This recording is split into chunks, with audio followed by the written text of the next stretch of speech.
नमस्कार दोस्तों, स्वागत है आपका आपके अपने YouTube channel RBSC online classes में। हम बात कर रहे थे आपके SST सब्जेक्ट यानी सामाजिक विज्ञान के बारे में। जो अपना लेसन नंबर चल रहा था वो था 7 केंद्र राज्य सरकार के बारे में, जिसमें अपन पढ़ रहे थे राज्य सरकार के बारे में। तो राज्य सरकार के बारे में अपन पढ़ा था विधानमंडल। विधानमंडल का एक भाग अपने पढ़ लिया था जो था विधानसभा। विधानसभा के बारे में अपने पढ़ लिया था, विधानसभा का गठन कैसे होता है और उसके कार्य और शक्तियों के बारे में। आज अपन पढ़ेंगे उसका दूसरा जो सदन होता है वो है विधान परिषद। तो अपन आज पढ़ेंगे विधान परिषद के बारे में, जो भारत के सभी राज्यों में नहीं है। आपको जैसे पता है विधान परिषद केवल भारत के केवल और केवल 7 राज्यों में ही है, ठीक है। और उसका आपको ट्रिक से जैसे याद किया था तो वो 7 राज्य हैं केवल जिसमें विधान परिषद है। अब देखो आज अपन पढ़ेंगे उसके बारे में और साथ में पढ़ेंगे विधान परिषद का गठन कैसे होता है और साथ में ही पढ़ेंगे विधान परिषद के अधिकार, कार्य एवं शक्तियों के बारे में। तो देखते हैं एक एक टॉपिक अपन लगातार देखेंगे और एकदम आसानी से आसान भाषा में देखेंगे ताकि आपको समझ में आसानी से आ जाए। तो शुरू करते हैं अपन विधान परिषद के गठन से। तो देखते हैं विधान परिषद का गठन। देखो जैसे अपने पढ़ा था राज्यसभा का गठन, वैसे विधान परिषद का गठन देखते हैं। तो देखो सभा को विधान परिषद की उत्पत्ति तथा समाप्ति के लिए सांसद को सिफारिश करने का अधिकार है। यानी जो विधानसभा है वो क्या कर सकता है, विधान परिषद को बना भी सकता है, उत्पत्ति यानी उसको बनाने का और उसको समाप्त करने का दोनों ही अधिकार किसके पास है, विधानसभा के पास है। जो सांसद की सिफारिश होती है, सांसद को सिफारिश करता है उसको बनाने की, उत्पत्ति की और उसी को ही यानी समाप्त करने की सिफारिश करता है सांसद की। अनुच्छेद 169 के अनुसार यदि विधानसभा के सभी सदस्य बहुमत से तथा उपस्थित व मतदान करने वाले सदस्यों की संख्या का 2/3 बहुमत से प्रस्तावित कर देती है, यानी जो विधानसभा के सदस्य हैं, यानी अनुच्छेद 169 169 के अनुसार, यानी 169 में ये लिखा हुआ है कि विधानसभा के सदस्य हैं, जितने भी सदस्य हैं वो बहुमत से, यानी बहुमत का मतलब आप समझते हो जिस तरफ मत ज्यादा हो बहुमत, वहां पर उपस्थित हैं और मतदान करने पर मतदान इतने किए कि 2/3 उसके समर्थन में, चाहे हटाने के हो यानी उत्पत्ति के हो, चाहे अगर वो समाप्ति की हो। ज्यादातर अगर बहुमत ज्यादा है तो सांसद उस राज्य की विधान परिषद को सर्जन यानी बनाने, उत्पत्ति और समाप्ति के कानून बनाएगी। यानी वो उसके बनाने की, सर्जन का मतलब क्या होता है, उत्पत्ति, और समाप्ति का मतलब समाप्त होता ही है, उस पर कानून बनाएगी। तो ये था विधान परिषद का गठन। इसके बाद में अपन देखते हैं जो सदस्य संख्या है, यानी इसके अंदर सदस्यों की संख्या कितनी होती है। तो अपन बात करें, प्रत्येक राज्य में विधान परिषद की सदस्यों की संख्या इस तरह से निर्धारित की जाती है। किस तरह से, विधानसभा के 1/3 सदस्यों से अधिक नहीं होनी चाहिए। विधानसभा के जितने सदस्य हैं उसके अंदर कितने विधानसभा के सदस्य हैं, जैसे अपने राजस्थान के अंदर 200 विधानसभा के सीटें हैं, ठीक है, तो 200 विधानसभा के सदस्य होते हैं। तो किसी भी राज्य के अंदर जितने विधानसभा के सदस्य हैं उसका 1/3 से अधिक नहीं होना चाहिए। जैसे अपन बात करें अपने राजस्थान के अंदर 200 हैं तो 200 × 1/3 तो लगभग आता है 66.67, यानी लगभग 67 या 66 कह सकते हैं। ये इतनी सीटें होती है, ठीक है। और दूसरी कंडीशन, ये तो है, ये पहली कंडीशन। दूसरी कंडीशन साथ में ये है कि वो संख्या 40 से कम नहीं होनी चाहिए। कितनी होनी चाहिए, विधानसभा की, विधान परिषद की किसी भी सदस्यों की संख्या किसी भी राज्य के अंदर 40 से कम नहीं होनी चाहिए, और उसके अंदर जितनी उसकी विधानसभा की सदस्य हैं उसका 1/3 वो से अधिक नहीं होनी चाहिए, यानी 1/3 से अधिक भी नहीं होनी चाहिए और 40 से कम नहीं होनी चाहिए। दोनों ही शर्तें लागू होनी चाहिए, तभी वहां पर क्या है, ये इतने सदस्यों की संख्या हो सकती है। इसके अंदर अपवाद के अंदर बात करें तो जम्मू कश्मीर के अंदर मात्र 36 सीटें हैं विधान परिषद की। जम्मू कश्मीर के अंदर कितनी है, 36, बाकी सभी में 40 से अधिक है। जम्मू कश्मीर एकमात्र ऐसा राज्य है, अभी हालांकि वो जम्मू कश्मीर का राज्य नहीं है, लेकिन जम्मू कश्मीर जब राज्य था तब इसके अंदर 36 विधान परिषद की सीटें थी। इसके बाद देखते हैं सदस्यों का निर्वाचन व मनोनयन, यानी सदस्यों को कैसे निर्वाचित करते हैं और कैसे उनका मनोनयन यानी कैसे मनोनीत करते हैं। तो विधान परिषद के सदस्य 5/6 यानी कुल संख्या का 5/6 सदस्यों का निर्वाचन होता है, यानी चुनाव द्वारा चुने जाते हैं, और 1/6 सदस्यों को मनोनीत किए जाते हैं, यानी उनको मनोनीत करता है, सीधा उसके अंदर चुना जाता है, उसका कोई चुनाव नहीं होता। और 5/6 यानी जितने भी सदस्य हैं, जैसे मान लो वहां पर 40 सदस्य हैं तो 40 × 5/6 करेंगे तो जितना भी मान आएगा उतने तो क्या होते हैं, निर्वाचित होते हैं, यानी चुनाव द्वारा चुने जाते हैं। और बाकी 1/6 यानी 40 × 1/6 ये सीधे के सीधे क्या होते हैं, राज्यपाल इनको सीधी नियुक्ति दे देता है, सीधा मनोनीत कर देता है। वो आपको पता है, जैसे कला में और इनमें जो माहिर होते हैं उनको। तो आगे बात करते हैं, विधान परिषद के सदस्यों का निर्वाचन अप्रत्यक्ष रूप से होता है, यानी अपन सीधा चुनाव नहीं देते हैं, अपन वोट नहीं देते हैं सीधा उनको, ठीक है।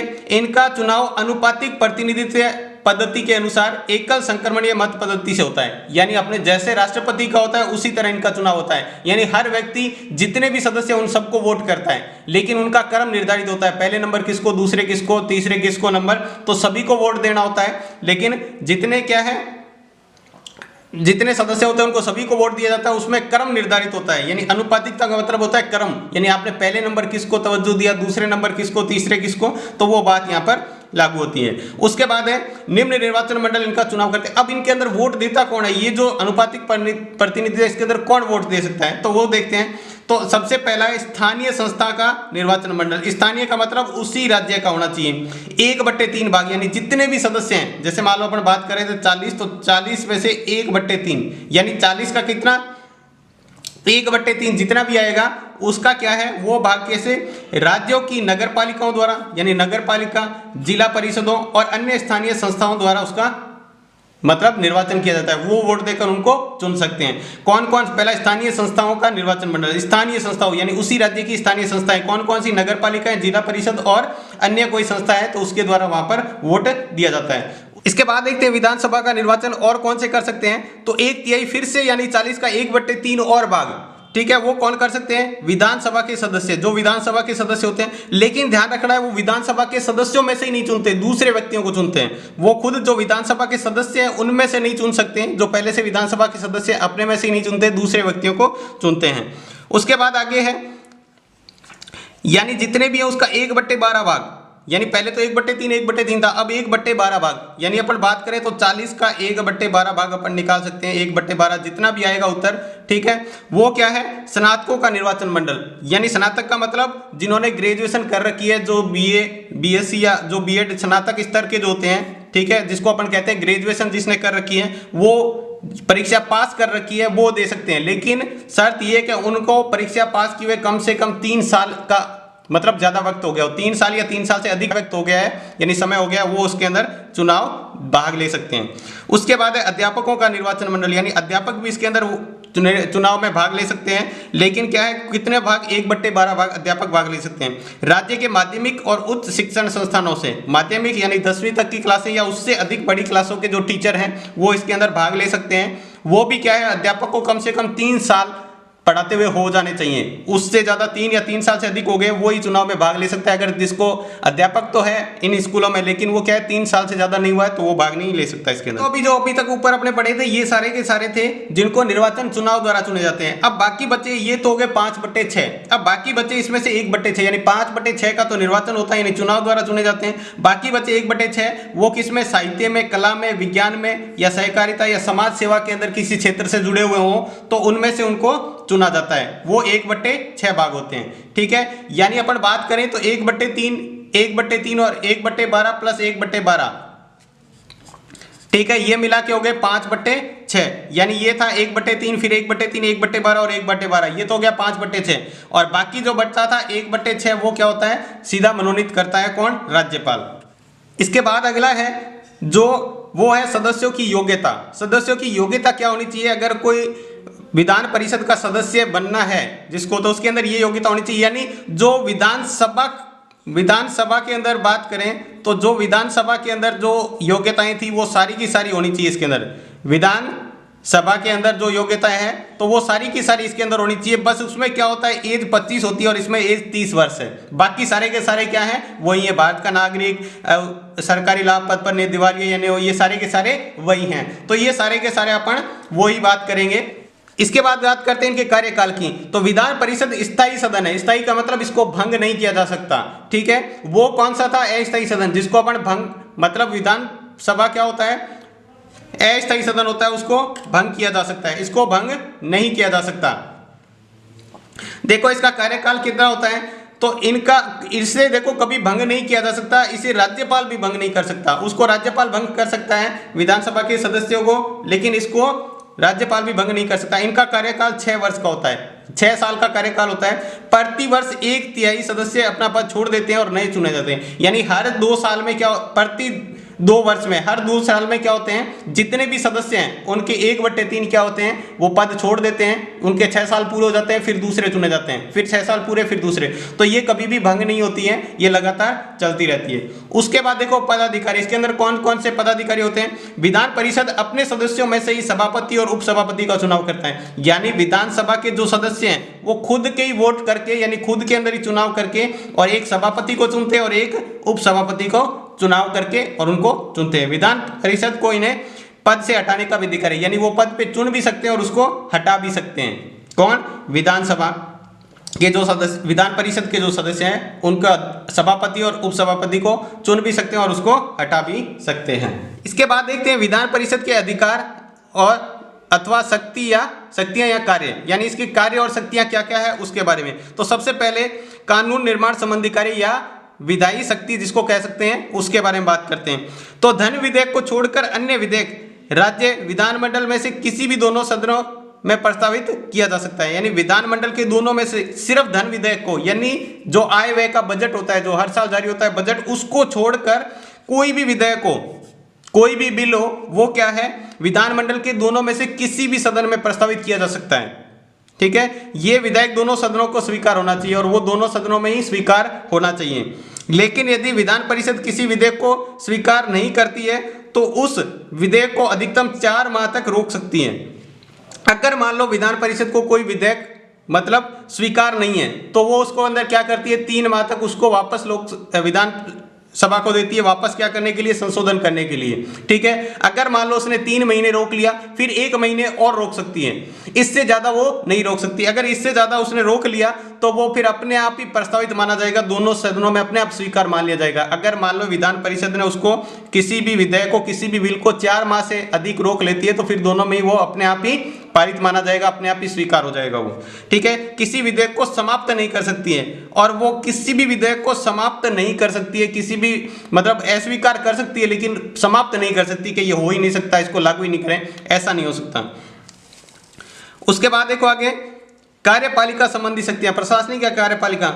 विधान परिषद के सदस्य मंत्रिमंडल के सदस्य हो सकते हैं, यानी विधान परिषद के जो सदस्य होते हैं वो मंत्रिमंडल के सदस्य हो सकते हैं। विधान परिषद प्रश्नों, प्रस्तावों व वाद विवाद के आधार पर मंत्री परिषद को नियंत्रित करती है, यानी विधान परिषद होती है वो क्या है, प्रश्नों के, प्रस्तावों और वाद विवाद के आधार पर मंत्री परिषद को नियंत्रित करती है, यानी जो प्रश्न होते हैं उसके अंदर, ठीक है, विधान परिषद के अंदर जो प्रश्न उठाए जाते हैं वहाँ पे, ठीक है, मामलों के किसी के प्रस्ताव वहाँ पर जो पेश किए जाते हैं, और वाद विवाद के जो, यानी वाद विवाद कोई मुद्दा होता है उसके अंदर वाद विवाद होता है ये, ठीक है, उसके आधार पर मंत्री परिषद को क्या करती है, नियंत्रित करती है। किंतु उसे मंत्री परिषद को पदच्युत करने का अधिकार नहीं है, वो किसी भी मंत्री परिषद को क्या है, पदच्युत का मतलब हटा नहीं सकती है, किसी भी मंत्री परिषद को वहां से पद से नहीं हटा सकती, मंत्री परिषद को पद से हटा नहीं सकती है। यह केवल विधानसभा द्वारा ही किया जा सकता है, यानी पद से कौन हटा सकता है, वो हटा सकता है विधानसभा। मंत्री परिषद को पद से पदच्युत कौन कर सकता है, विधानसभा कर सकता है, विधान परिषद नहीं कर सकता। इसके बाद अगला जो कार्य है, अंतिम कार्य है विधान परिषद का, वो है संविधान के अनुसार धन विधेयक केवल विधानसभा में ही प्रस्तावित किया जा सकता है, विधान परिषद में नहीं। जो धन विधेयक होता है, यानी अपने पहले ही बात कर चुके हैं, वो पहले दोनों सदनों में कौन सा, सिर्फ धन विधेयक को छोड़कर, और धन विधेयक सिर्फ यानी जो बजट पारित होता है हर साल, वो सिर्फ और सिर्फ केस में होता है विधानसभा में ही प्रस्तावित होता है, विधान परिषद में नहीं होता। विधानसभा द्वारा पारित विधेयक विधान परिषद अपने पास 14 दिन तक रोक सकती है, यानी वो क्या करती है, उसको पहले विधान सभा में पारित होने के बाद में क्या है, धन विधेयक किसके पास आता है, विधान परिषद के पास, जो अपने पास 14 दिन तक रोक सकती है। उसके ऊपर कोई संशोधन करना है तो 14 दिन के अंदर कर सकती है, 14 दिन के बाद में उसको नहीं रोक सकती। अगर उसने 14 दिन से ज्यादा रोक लिया तो वो दोनों सदनों में ही अपने आप पारित हुआ माना जाएगा। जो जैसा का जैसा विधानसभा ने उसको जो प्रस्ताव दिया था, बजट दिया था धन विधेयक, ठीक है, वो वैसा का वैसा ही पारित माना जाएगा, उसमें कोई भी फेरबदल नहीं होगा, ठीक है, वैसा का वैसा पारित माना जाएगा अगर विधान परिषद उसको 14 दिन से ज्यादा अपने पास रोक लेती है। तो ये था पूरा का पूरा विधान परिषद के बारे में, जिसके बारे में अपने इसका गठन, कार्य एवं शक्तियों के बारे में बात की। तो आज की क्लास में बस इतना ही। क्लास आपको कैसी लगी कमेंट बॉक्स में लिखकर जरूर बताएं। अगर आपको क्लास अच्छी लगी है तो लाइक करें, सब्सक्राइब करें और ज्यादा से ज्यादा लोगों को शेयर करके बताएं। तो आज की क्लास में बस इतना ही, धन्यवाद।